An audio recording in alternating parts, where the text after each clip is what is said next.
तो मैं एक नीट एस्पिरेंट हूँ और मैं बस यहाँ पे आखिरी के 47 डेज़ क्या करने वाला हूँ वो मैं शेयर करूँगा। इस साल ये मेरा 7th अटेम्प्ट होगा। मैं 6 अटेम्प्ट दे चुका हूँ। मेरे फर्स्ट अटेम्प्ट में मार्क्स थे 208, सेकंड में थे 370, फिर थे 480, फिर 516, 551 और लास्ट अटेम्प्ट में मेरे 447 जो 25 था। तो ये मैंने बता दिया मेरे कितने कितने मार्क्स थे। अब इस साल मैंने क्यों ड्रॉप लेने की सोची, क्यों मैंने सोचा कि मैं शायद फिर से मैं तैयारी करूँगा, वो सब चीज़ें पुरानी हो गई हैं। लेकिन इस साल मैंने जो भी गलतियाँ थी मेरी पिछले सालों में, वो सब मैंने अपनी गलतियाँ इस साल कोशिश की नहीं की। जैसे कि मैंने फ़ोन बिल्कुल नहीं चलाया और प्रॉपर मैंने लेक्चर देखे इस बार यकीन 2.0 के। मैंने फ़िज़िक्स और केमिस्ट्री एमआर सर से फ़िज़िक्स करी और केमिस्ट्री 3 टीचर से करी थी, ओम सर से, सुधांशु सर से और पंकज सर से ऑर्गेनिक केमिस्ट्री। तो ये था मेरा अभी तक का। मैंने तैयारी ये बैच मैंने मतलब स्टार्ट की थी लगातार पढ़ाई 15 अगस्त से, अप्रॉक्स 15 अगस्त से ही मैंने थोड़ा सीरियसली करी थी और तब से मैंने शुरू किया था ये बैच। और ये बैच शुरू हुआ था 19 मई में। लगभग 3 महीने का बैकलॉग था और ये मैंने कंप्लीट कर लिया था 12 मार्च को। तो 12 मार्च को मेरा जो था सिलेबस कंप्लीट हो गया था। तो इस बार मैंने फ़ोन नहीं चलाया, मैंने कंटिन्यूटी बनाए रखी, किसी चीज़ में मैंने टाइम वेस्ट नहीं किया। ये सब चीज़ें मैंने करी अप्लाई। और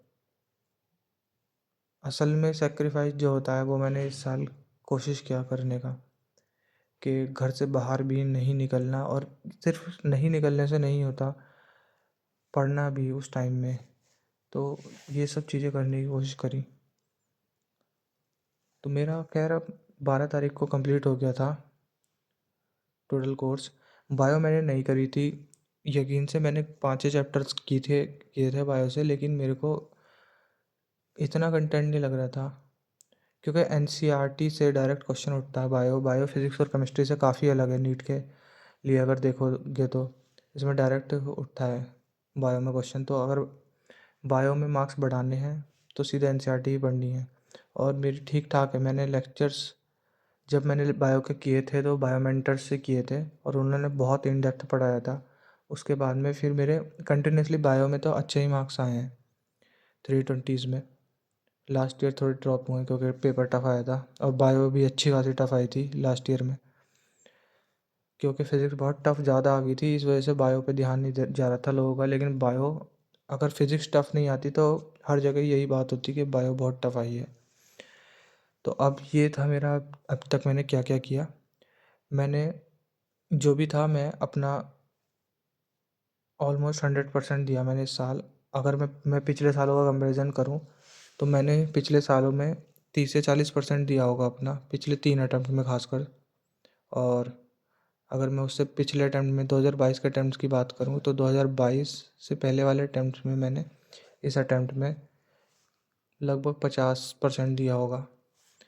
तो इसके कंपैरिजन में इस अटेम्प्ट में मैं कह सकता हूँ 70% से 75 या 80% तक गया हूँ। हाँ, अगर मैं उसी दिन रिवीजन कर लेता, जैसे जिस दिन नोट्स पढ़े थे, तो वो और ऊपर जा सकता था।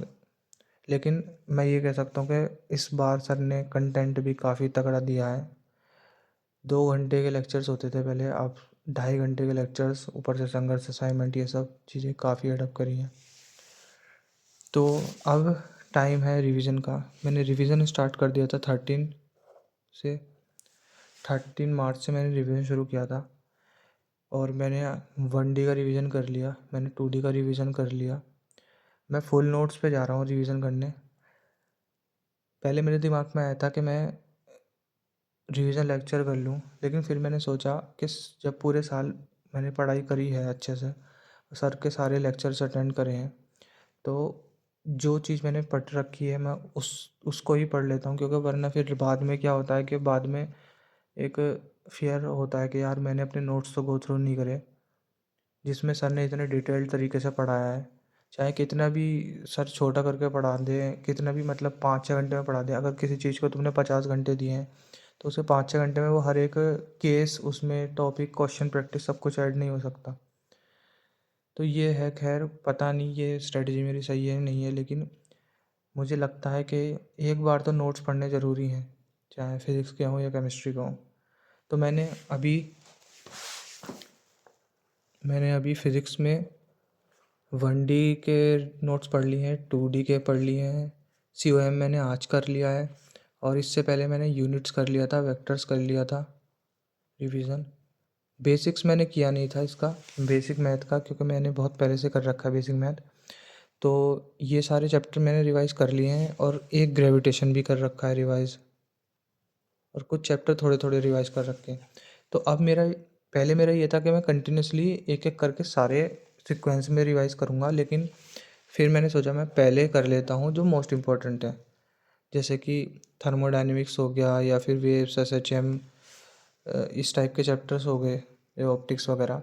तो अब मैं पहले मेजर टॉपिक्स को रिवाइज़ करूँगा, मेजर चैप्टर को प्रॉपर रिवाइज़ करूँगा, उसके बाद में फिर कम इम्पोर्टेंट मेजर टॉपिक्स जैसे रोटेशन वगैरह। तो ये सारे तो हो गए, अब मैं रोटेशन करूँगा, या फिर फिज़िक्स में मैं रोटेशन से स्टार्ट करूँगा। तो आज मैंने क्या क्या किया मैं ये बता देता हूँ। आज मैंने COM के 9 लेक्चर किए 10 में से, और 3 क्लासिफिकेशन के रिवीजन किए लेक्चर्स, और मैंने रेस्पायरेशन पढ़ाया। एक्चुअल में मेरी बहन भी नीट की तैयारी कर रही है, तो मैंने उसको ये चैप्टर पढ़ाया है, तो थोड़ा उसमें टाइम लग जाता है पढ़ाने में, एज़ कम्पेयर टू तो अगर मैं खुद रीड करता हूँ तो। ये जो पार्ट है मतलब कि पढ़ाने का, ये मैं अगले 2 दिन में सोच रहा हूँ कि कंप्लीट कर दूँ उसका सिलेबस बायो का, क्योंकि बायो के टीचर बहुत अच्छे हैं, मानता हूँ मैं, बहुत बेहतरीन टीचर होंगे PW के। लेकिन अगर बच्चे को खुद से जो मेहनत है ना बायो में, वो बहुत होती है, और बायो में इतने कोई डिफ़िकल्ट कंसेप्ट नहीं है कि वो समझ में नहीं आ सकते। अगर किसी ने अच्छे से बायोलॉजी पढ़ी है किसी अच्छे टीचर से, तो वो पढ़ा सकता है, लेकिन मेरा मानना ये है कि अगर किसी को बायो पढ़ानी है, तो वो NCERT को सामने रख के पढ़ाए, एक एक लाइन को। जो PW में टीचर्स पढ़ाते हैं वो NCERT तो पढ़ाते हैं, मगर इतना तवज्जो दे के नहीं पढ़ाते NCERT को, वो फ्लो चार्ट्स में पढ़ाते हैं, और बच्चे फिर नोट्स पढ़ते हैं वही वाले।